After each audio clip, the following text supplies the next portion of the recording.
Volvió después de 3 semanas de silencio, sin avisos, sin promesas. Yo temblaba entre el miedo de perderlo y la esperanza de que aún quedara algo entre nosotros. Pero cuando lo vi cruzar esa puerta, supe que no todo estaba roto, aunque aún no sabía que lo más difícil no era el reencuentro, sino todo lo que venía después. ¿Qué haces cuando el amor te elige? Pero el mundo aún no está listo para verlo. Volvió después de 3 semanas de silencio, sin avisos, sin promesas. Yo temblaba entre el miedo de perderlo y la esperanza de que aún quedara algo entre nosotros. Pero cuando lo vi cruzar esa puerta con los hombros vencidos y los ojos buscándome entre la multitud, supe que no todo estaba roto, aunque aún no sabía que lo más difícil no era el reencuentro, sino todo lo que vendría después. Nos abrazamos como si el mundo no hubiera cambiado, pero lo había hecho. Él ya no era exactamente el mismo. Yo tampoco. Había algo tenso en su espalda, algo contenido en su respiración. No quise preguntar. Le ofrecí el té de hibisco que llevé en el termo, y se lo bebió en silencio, mirando por la ventana del taxi, como si buscara señales de que todo seguía en su sitio. ¿Demasiada miel?, pregunté, intentando romper el hielo. La nostalgia es ácida, respondió. Necesita dulce. Rió, pero no era una risa completa. La noté en pausa, como si alguien más la estuviera escuchando desde muy lejos. Al llegar al edificio, olvidó las llaves. Era raro en él. Las buscó en todos los bolsillos hasta que, derrotado, me miró. Le abrí. Subimos en silencio. Al entrar a casa, soltó la mochila, pero no se sentó. Caminó un poco, tocó el borde de la mesa, luego se apoyó contra la pared. Mi hermana encontró nuestros mensajes. Todo. No sé cómo. Yo no los borré. Supongo que no creí que pasaría. Me quedé quieto. Su voz era baja, como si el pasillo pudiera oírlo. ¿Y qué hizo? Nada, me abrazó. Dijo que soy libre, pero me pidió que no se lo contara a mamá. Aún no. ¿Y tú? ¿Qué quieres hacer? Se encogió de hombros, sin mirarme. Estoy partido en dos. Aquí contigo todo tiene sentido, pero allá es diferente. Cada palabra pesa, cada gesto se mide. No dije nada, porque entendía demasiado bien. Para mí, también había sido difícil. El rechazo no siempre es gritado. A veces se siente en el silencio de una llamada, en las preguntas que nunca llegan. ¿Vas a seguir aquí si esto se complica?, preguntó entonces, con una sinceridad tan brutal que me dolió. Me quedaré incluso si se desata un monzón. Lo vi asentir, pero sus ojos no brillaban. Eran dos espejos empañados por la duda. Aquella noche durmió en mi cama, pero no como antes. No hubo abrazos largos ni risas ahogadas en la almohada. Se giró hacia la pared y yo me quedé despierto escuchando cómo la distancia se estiraba entre nosotros, milímetro a milímetro. Por la mañana, preparé café. No lo endulcé, él no comentó nada. Salió al trabajo como quien cumple un deber. Me besó la mejilla al salir, pero fue más cortesía que deseo. El apartamento quedó en silencio. El mismo lugar, otro clima. Durante los días siguientes, intentamos volver a ser nosotros. Cocinamos, vimos películas, compartimos canciones, pero cada risa tenía un eco corto. Cada gesto estaba medido. Él miraba el móvil con más frecuencia, y yo fingía no notarlo. Dormíamos juntos, pero algo entre los dos seguía congelado. El viernes por la noche, mientras lavábamos los platos, rompió el silencio. A veces creo que nunca voy a poder juntar mis dos mundos, que siempre tendré que elegir.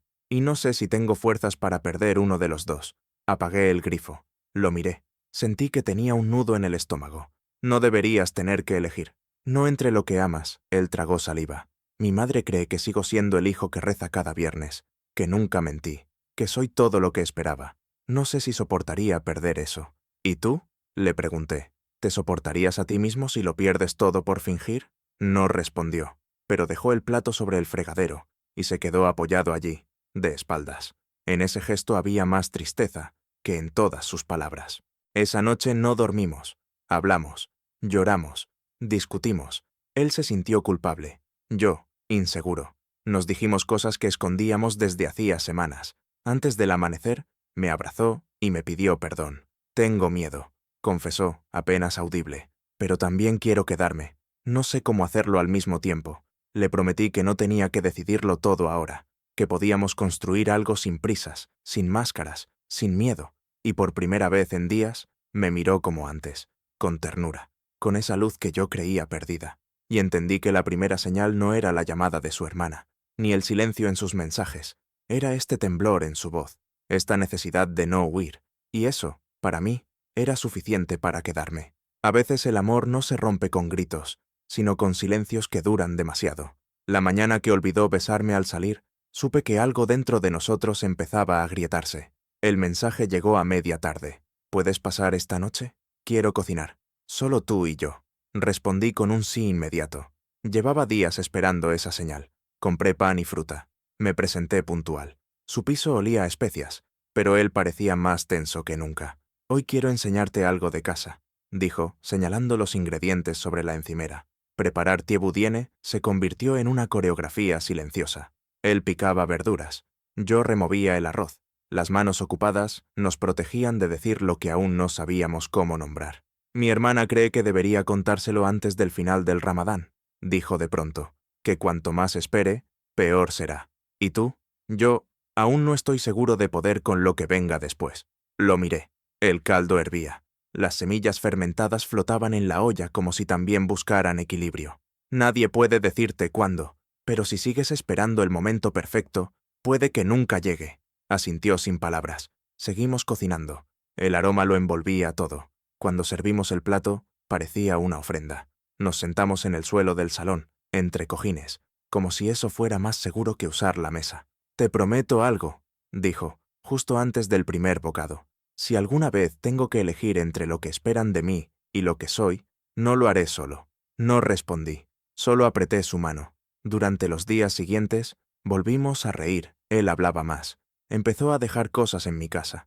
Una camiseta, un cargador, un libro de poemas que leía en voz baja antes de dormir. Yo me dejé invadir, por fin. Pero la calma nunca es plana. Un lunes, mientras doblaba sábanas, me miró serio. Mis padres vendrán a visitarme. No ahora. Pronto. Quieren verme. Me echan de menos. Me congelé. Era lógico. Era inevitable. Pero también era una amenaza silenciosa. ¿Saben de mí? Negó con la cabeza. Ni siquiera saben que vivo aquí. ¿Y si se enteran? Entonces tendré que ser valiente. Pasamos la tarde imaginando excusas. Vecinos, compañeros, coincidencias. Me reí, pero en el fondo sabía que ninguna excusa era suficiente cuando la verdad empezaba a empujar desde dentro. Esa noche soñé que me encontraba frente a su madre. Ella no decía nada. Solo me miraba como si pudiera ver todo lo que yo quería ocultar. Me desperté sudando. Él dormía a mi lado. Murmuraba algo en wolof. No lo entendí, pero sonaba a oración. El jueves lo acompañé al mercado. Buscamos boquerones frescos. Caminamos entre puestos. Reíamos. Por un momento, todo parecía normal. Quiero que este sabor se te quede pegado, me dijo mientras elegía las verduras. Que me recuerdes, incluso si me alejo. No tienes que alejarte, respondí. A veces no depende de mí. Al regresar, cocinamos de nuevo. El mismo ritual, pero esta vez hubo música. Me pidió bailar, entre el sofá y la mesa, sin espacio, sin reglas. La mejor pista de baile, dijo, es donde caben 2 pies y un corazón.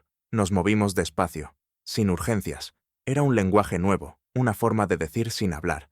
El primer beso llegó sin prisa.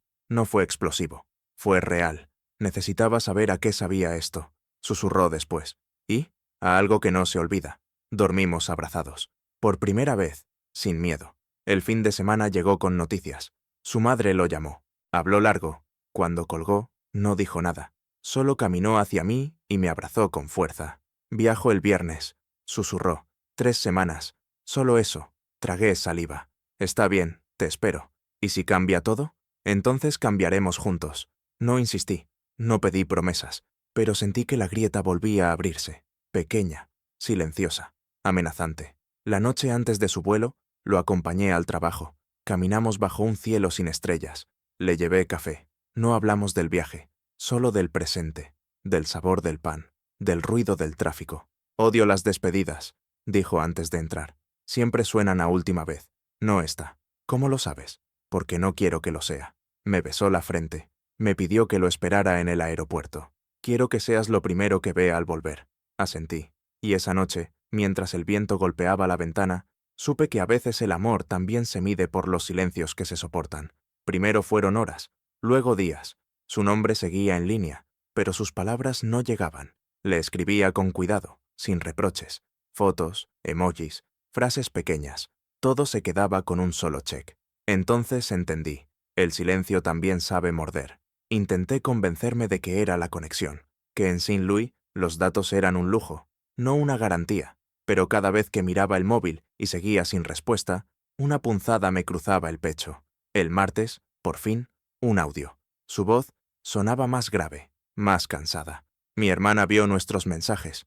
No se enojó, me abrazó. Dijo que la familia es un árbol con ramas que crecen en muchas direcciones, pero teme que mamá no entienda. Sugiere esperar hasta después del Ramadán. Yo aún estoy digiriendo todo. Te echo de menos. Vuelvo el martes en el vuelo de madrugada. ¿Vendrás? Lo escuché 3 veces. En cada reproducción, el nudo aflojaba un poco. Respondí con un audio corto. Confirmé que estaría ahí. Agregué.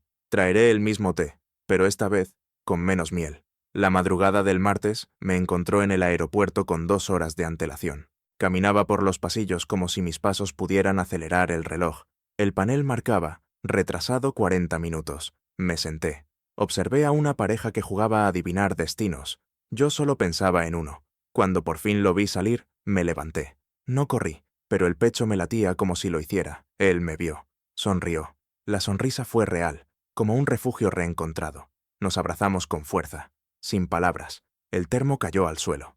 No importó. Demasiada miel, dijo después de un sorbo. Lo sé, respondí.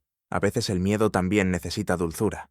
Subimos al taxi. Se apoyó en mi hombro. Cerró los ojos. ¿Sabes bailar bachata? Preguntó, medio dormido. Solo si me guías. Trato hecho. Al llegar, el edificio parecía nuevo. El pasillo encendió la luz automática y el polvo de 2 semanas se notaba en cada rincón, pero en su presencia todo recobraba sentido. Preparé té. Esta vez, sin exagerar con la miel, él habló despacio. Contó lo esencial, la hermana aliada, la madre que aún no sabía nada, el miedo de que, cuando lo supiera, ya fuera demasiado tarde. ¿Seguirás aquí si la nube descarga? ¿Incluso si cae un monzón? No lo dudé, no por romanticismo, sino por certeza. Se quedó dormido en mi regazo. Respiración profunda, como quien regresa de cruzar demasiadas fronteras. Yo no dormí. Hice listas mentales. Qué comprar, a quién llamar, cómo proteger lo que apenas empezaba a nacer. Desayunamos tarde. Pan tostado y tomate. Hablamos de cosas livianas, hasta que volvió la pregunta inevitable. ¿Cómo se lo dirá a tu madre? No lo sé. Quizás una carta, o quizás un viaje juntos, pero no quiero que tu vida se pause mientras yo decido. Le respondí que mi vida ya había estado en pausa demasiado tiempo, por miedos que ni siquiera eran míos, que estaba dispuesto a esperar, si mientras tanto podíamos seguir creciendo, cocinar, ensayar bachatas, plantar hierbabuena. Entonces, estamos en fase de construcción, dijo, y nos pusimos a ello. Ordenamos cajas, colocamos fotos, mezclamos libros, plantamos una maceta con cilantro y una con dudas. Pero la calma no avisa cuando se agota. El jueves, al revisar el correo, encontré un mensaje inesperado. Mis padres venían a Madrid el fin de semana, por mi cumpleaños atrasado, y no venían solos. Querían verme y conocer cómo era mi día a día. Sentí una punzada doble, miedo y culpa. No se lo conté esa noche. Esperé, hasta que doblaba unas sábanas recién lavadas. Mis padres vendrán el sábado. Parpadeó. Luego respiró hondo. ¿Saben de mí? ¿Saben que vivo con alguien? ¿Y quieren conocerte? No lo dijeron, pero lo intuyo. ¿Y tú? Quiero que te conozcan, pero también tengo miedo. Él sonrió con serenidad entrenada. Si vienen a verte, querrán ver quién te hace feliz. Y si no, al menos sabrán que existo. Su respuesta me desarmó. Quise besarle, pero el miedo aún estaba allí, como un tercer invitado que nadie había llamado. El sábado llegó. Cielos despejados, café recién hecho. Mis padres tocaron el timbre con sus típicos regalos torpes, bufandas de oferta y preguntas disfrazadas de curiosidad. Los presenté. Llamé a Ibrahima, mi compañero de piso. Pero mis gestos me delataron. La forma en que le serví azúcar. Cómo lo miré cuando rió. Era imposible fingir del todo. ¿Y ese imán que dice Ubuntu? Preguntó mi madre, señalando la nevera. Significa soy porque somos, respondió él sin titubear. Y porque coincidimos en la cuerda del tendedero. Rieron. Creyeron que era una metáfora. Yo no corregí, pero por dentro sentí que una grieta se abría en el muro del miedo. La frase de mi madre me persiguió toda la noche. Parece buen chico, me gustó su risa. No fue una bendición, pero tampoco una barrera. Y a veces, lo que no se dice, pesa más que cualquier palabra. Cuando cerramos la puerta tras su visita, Ibrahima soltó el aire como si hubiera estado conteniéndolo desde que se sentaron a la mesa. Lo peor ya pasó, dijo. Tal vez solo fue el primer kilómetro. Entonces estamos calentando. Su sonrisa escondía un cansancio nuevo. Esa noche durmió poco. Se levantó varias veces. A preparar agua, a mirar por la ventana, a comprobar que el mundo seguía en su sitio. Yo lo observaba desde la cama, deseando encontrar una forma de quitarle la tensión que empezaba a anidarse en su espalda. El lunes nos alcanzó con una rutina precaria. Él volvió a sus turnos de noche. Yo, a los subtítulos. Pero todo era distinto. En lugar de traducir besos ajenos, corregía nuestros silencios. En lugar de pensar en actores, pensaba en cómo explicarle a su madre lo que aún no entendía él del todo. Esa misma semana llegó la llamada. Desde Senegal. Su madre quería hablar conmigo. La idea me heló. No será una conversación larga, advirtió. Mi hermana traduce, pero quería verte. Nos sentamos frente al portátil. Yo llevaba una camisa que no usaba desde hacía meses, como si eso pudiera darme coraje. La pantalla se iluminó. Ella apareció, ojos atentos, rostro firme, un pañuelo de colores vibrantes. Cuida su alegría y su fe, dijo, tras una pausa larga. Lo demás se aprende. No supe si era aceptación, advertencia o solo observación, pero agradecí, prometí, y al colgar, Ibrahima me abrazó como si le hubieran quitado un ladrillo del pecho. Durante los días siguientes, volvimos a la cocina. Las recetas se mezclaban. Arroz con mango, galletas con cardamomo, tortilla con cilantro. Cada error era motivo de risa, cada acierto, una pequeña fiesta. ¿Sabes qué aprendí de ti?, me preguntó una madrugada. ¿Qué? Que el silencio también puede curar, si no lo llenamos de miedo. El viernes trajo una nueva tormenta, un correo de mis padres. Volvían a Madrid, aprovechando unas rebajas. Querían vernos, y esta vez, sin rodeos, preguntaban si podían invitar a tu amigo a cenar. Me costó horas responder. Al final, solo escribí. Claro, estamos en casa el sábado. Lo preparé todo. Cena sencilla, té, un postre improvisado. Ellos llegaron con mejor disposición, menos alerta. Tal vez porque ya sabían, tal vez porque ya no tenían fuerzas para seguir fingiendo. Durante la comida, Ibrahima habló con naturalidad. Preguntó por Galicia, por recetas de roscones. Mi madre lo escuchaba con atención. Mi padre sonreía más de lo que esperaba. El momento llegó cuando Ibrahima sirvió el postre y dijo, sin mirar a nadie: «Es la primera vez que cocino para la familia de alguien que me importa». Silencio, tenso, punto real. Mi madre tomó la cuchara. Probó, asintió. Está dulce, pero no empalaga. La frase fue simple, pero la forma en que la dijo fue una tregua. Esa noche, después de despedirlos, nos quedamos en la azotea. El cielo era limpio, sin nubes. El viento apenas movía la manta. Nos abrazamos sin decir nada. Yo pensaba en cómo el miedo había cambiado de casa. Ya no vivía en nosotros, vivía en el mundo, pero podíamos resistirlo juntos. El domingo por la mañana, Ibrahima recibió un mensaje. Su primo lo había mencionado en una conversación familiar. Nada grave, pero la tensión volvió a instalarse. Aquí los rumores viajan en moto, dijo. Entonces nos toca aprender a esquivarlos. ¿Y si no podemos?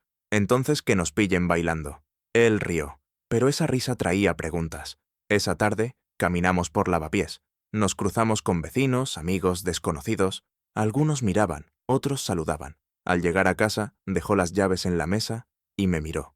¿Te has arrepentido de todo esto? Solo de no haberte hablado antes. Me abrazó, lento, como quien se permite confiar de nuevo, y entendí que no siempre hay certezas, pero sí pequeños pactos, como no soltar la mano aunque el ruido sea fuerte, como seguir cocinando, aunque la receta aún no esté completa. La calma volvió sin aviso, como si la ciudad hubiera decidido darnos tregua, pero ya sabíamos que la paz no era ausencia de ruido, sino la forma en que decidíamos escucharlo juntos. El verano se instaló con su calor pegajoso y sus noches eternas. Compartíamos todo. Recetas, listas de supermercado, playlists.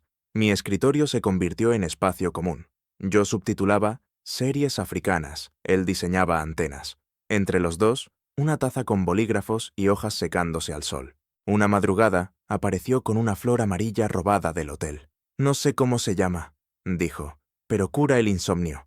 La puso en mi taza favorita. Reí. La dejé ahí hasta que se marchitó. Pero la estabilidad nunca es definitiva. Un día, Ibrahima se sentó a mi lado con el móvil en la mano. «Mi madre quiere que regrese en septiembre. No por presión, solo para estar. ¿Y tú quieres?» «Sí, pero también quiero quedarme aquí, con todo esto, contigo. Entonces decide cuándo, pero no por miedo». Lo haré por deseo, no por culpa. No hablamos más, pero supe que estaba eligiendo con cuidado, sin renunciar a nada. El día de su vuelo, lo acompañé al aeropuerto. Esta vez, sin termo, sin drama, solo con presencia. 3 semanas otra vez, dijo. Y si son 4, también. Nos abrazamos. El beso fue suave, sin urgencia, como una promesa que no necesitaba sellarse. Durante su ausencia, la casa se sintió más grande, pero menos vacía. Planté albahaca, pinté una pared, traduje telenovelas sin llorar. Él enviaba fotos. Su abuela cocinando, el mercado lleno de voces, el cielo naranja antes del rezo. La conexión fallaba, pero la intención no. Un día me escribió: no hay internet, pero estoy pensando en ti mientras corto cebolla. Otro día, mi madre preguntó por el chico del té.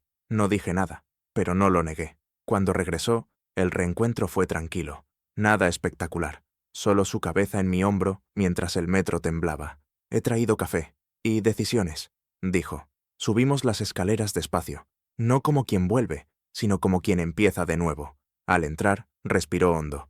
Este ya es hogar, pero aún tengo que construir el puente completo. Te espero, en cada paso. El tiempo después fluyó con ritmo propio, sin presiones. Él ayunaba algunos días. Yo preparaba fruta y chistes malos para romper el ayuno. Hablamos de futuro, de viajes, de proyectos. Un domingo, en la azotea, me preguntó: ¿sabes hasta dónde viaja una señal antes de perderse?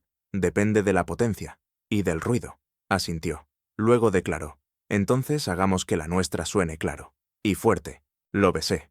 La radio portátil chisporroteó como si nos diera la razón. Esa noche entendí que nada de esto había sido casual. Ni la camiseta voladora, ni el gazpacho rosa, ni las preguntas difíciles. Todo nos trajo hasta aquí, donde ya no éramos vecinos. Ni dudas. Éramos 2 voces afinando una misma frecuencia. Y aunque el mundo no siempre entienda la melodía, nosotros sí sabíamos cómo bailarla.